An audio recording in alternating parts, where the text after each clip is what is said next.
Otep à tous, bien-aimés frères et sœurs. Je pense que Alassane Ouattara veut embraser la Côte d'Ivoire. Je pense que Alassane Ouattara veut faire comme beaucoup le disent souvent, après moi c'est le déluge. C'est-à-dire qu'il veut partir sous le feu ou bien il veut partir allongé. Parce qu'il est décidé, avec ses alliés français et américains, de, comment dirais-je, embraser le pays. Les Américains et les Français n'ont aucun intérêt à quitter la Côte d'Ivoire. Je répète, Américains et Français n'ont aucun intérêt à quitter la Côte d'Ivoire. C'est j'y suis, j'y reste.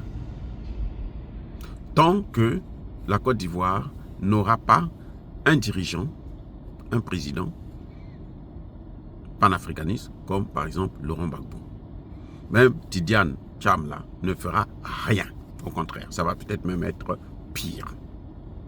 D'ailleurs, il n'est même pas ivoirien et ça, c'est un grand problème que Laurent Gbagbo, quand il reviendra au pouvoir, il faudrait qu'il règle définitivement cette histoire-là des étrangers qui veulent gouverner la Côte d'Ivoire. Il faut qu'il arrête avec ça. Il faudrait qu'on gère ça. Alors, M. Alassane Ouattara, dans son fameux discours de fin d'année, il a évoqué le problème des élections. Il a rassuré les Ivoiriens qu'il y aura des élections transparentes, des élections apaisées, des élections démocratiques.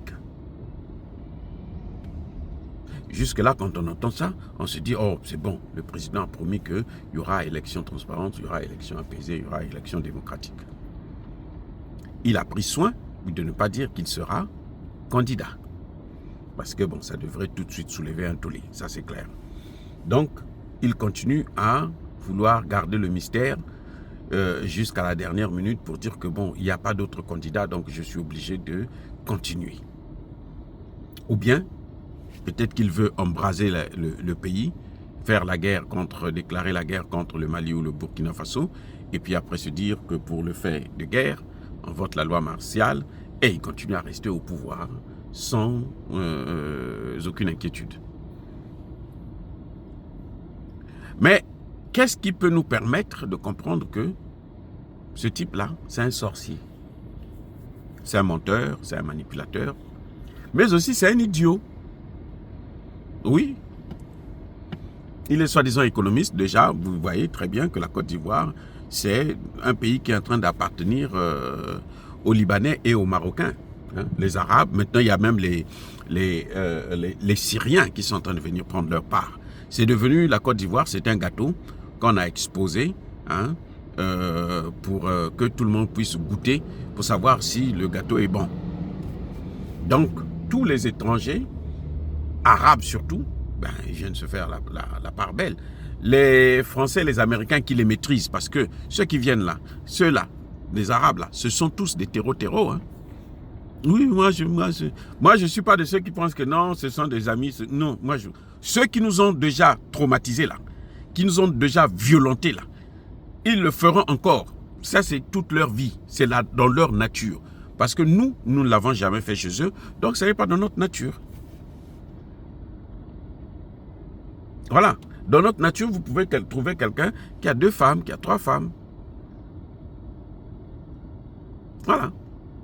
Mais aller dans un autre pays, aller pour reprendre... Bon, voilà, c'est vrai qu'ils sont en train d'entraîner aujourd'hui Paul Kagame, mais il est en train de voir ce qui est en train de lui arriver. En ce net moment, il est en train de chier des bulles.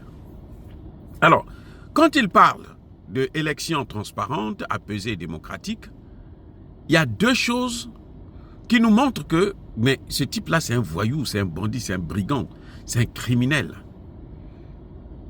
Ah oui, c'est un criminel. Sa place, c'est à la Cour pénale internationale. Les 2 choses-là sont lesquelles?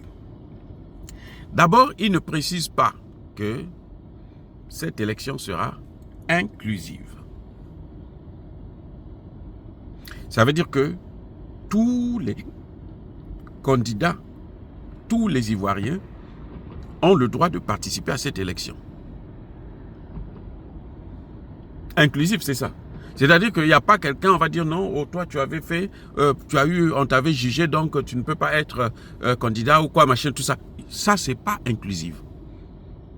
Surtout qu'on sait que ce jugement, aujourd'hui, il est faux. C'est un faux jugement, puisqu'on a jugé des faits qui n'étaient pas les faits réels. Si on avait jugé Gbagbo le fait d'avoir nationalisé les banques françaises et France africaine en Côte d'Ivoire, ah là, moi je comprendrais que, ah oui, on l'a jugé pour ça. On l'a condamné, on l'a puni. Encore que, il faudrait maintenant reconnaître la compétence de la Côte d'Ivoire, du tribunal ivoirien, puisque c'est une affaire qui concerne la communauté internationale. Donc, déjà, on a fomenté des faits juste pour exclure un homme. Et ça ne plaît pas à tout le monde. Surtout quand on sait que lui, c'est un vrai Ivoirien et les Ivoiriens comptent sur lui. C'est ce que nous voyons entre Tshisekedi et Kabila. Le grand problème de Kabila, c'est que Kabila est un étranger, c'est un Rwandais. Et d'ailleurs, il a même prouvé, parce que quand il était là, il ne faisait que négocier avec Kagame. C'est Kagame qui dirigeait la RDC. Depuis que Tshisekedi est arrivé, il bénéficie du soutien de la population et c'est Tshisekedi qui est en train de diriger la RDC. C'est différent. Alors, donc il y a ce fait-là que les élections ne seront pas inclusives. Donc, beaucoup de candidats vont être exclus sans aucune raison juridique valable. Donc, c'est des manipulations politiques qui permettent à ce qu'on puisse écarter certains candidats. Ça, c'est un. Deuxième des choses,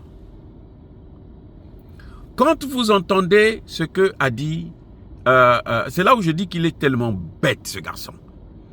Alassane Ouattara est un idiot. Il est idiot. Quand il dit qu'il y aura des élections démocratiques, transparentes et apaisées, comme en 2011,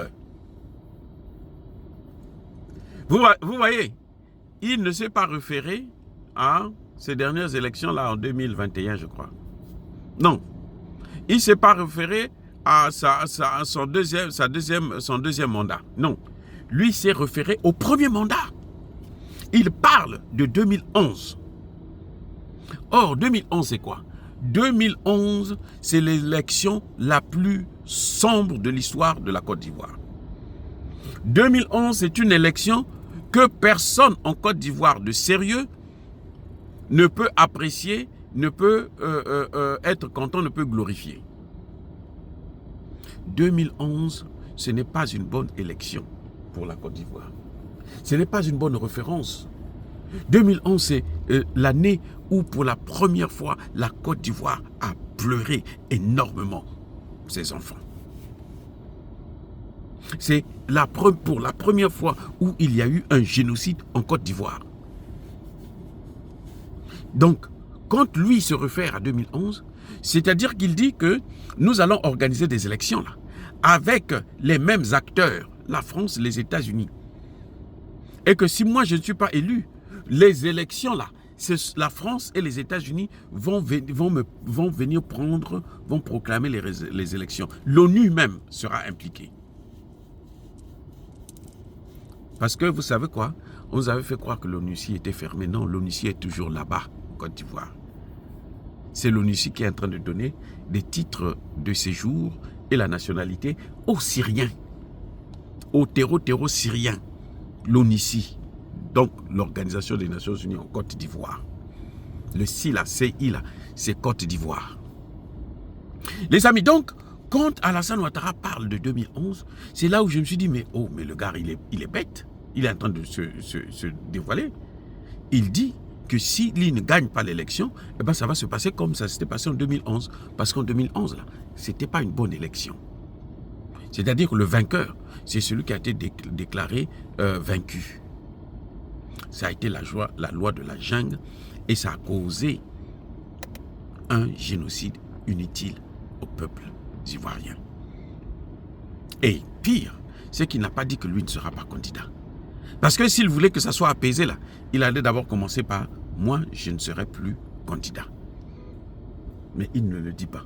Macky Sall, pour calmer les choses au Sénégal, qu'est-ce qu'il avait fait? Il a déclaré « je ne serai plus candidat ». Dès qu'il a dit ça, les choses se sont calmées. Donc Ouattara aurait pu faire la même chose, dire que je ne serai pas candidat. Et vous voyez que le cas de Ouattara, c'est différent du cas de Macky Sall. Macky Sall, Obama a appelé Macky Sall. Joe Biden, c'est même pas la peine. Macron, oh là là, Macron dormait dessus. Parce que Macron voulait voir son ami Sonko au pouvoir. Mais on n'a vu aucune pression. Quand vous entendez Alassane Ouattara est allé en France, Macron ne veut pas qu'il soit candidat, c'est faux. C'est faux. Parce que le deal, ce n'est pas la volonté de Macron. Non, c'est les intérêts de Macron. Attention, le deal, ce n'est pas la volonté de Macron, mais ce sont les intérêts de Macron. Quel est l'intérêt de Macron? L'intérêt de Macron, c'est trouver quelqu'un, un larbin qui va être à la tête de la Côte d'Ivoire, qui peut garder le pouvoir encore au moins 5 ans, pour voir comment Macron peut se réorganiser et tenter de déstabiliser les pays du Sahel. Et la personne la mieux placée, c'est Alassane Ouattara. Parce que Tidiane Tcham, c'est pas sûr qu'il puisse gagner cette élection. Et parce que Alassane Ouattara, Tidiane Tcham ne connaît pas les dossiers. Ces dossiers-là, il ne connaît pas maîtriser ça, il ne maîtrise pas ça. Lui, il maîtrise la finance, comment faire couler les entreprises, parce que toutes les entreprises que lui, il a gérées ont coulé, justement. Voilà le problème. Oh, bien-aimés frères et sœurs, encore une fois de plus, soyez bénis, soyez abondamment bénis par le Dieu des Kémites et par nos ancêtres angélisés. Mais que tous ceux qui persécutent le continent africain, le pillent et le déstabilisent, qu'ils soient noirs, blancs, chinois, arabes, juifs, indiens ou qui qu'ils soient punis, maudits, foudroyés, neutralisés, écrasés, effacés par le Dieu des Kémites et par nos ancêtres angélisés. Vive l'Afrique éternelle, j'ai dit et j'assume.